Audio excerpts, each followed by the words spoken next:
हनुमते नमः। ॐ पंचमुखी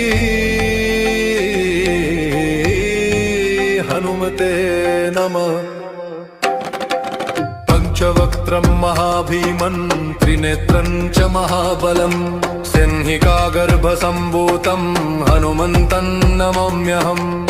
ॐ हं हनुमते रक्ष रक्ष सर्वतो माम्।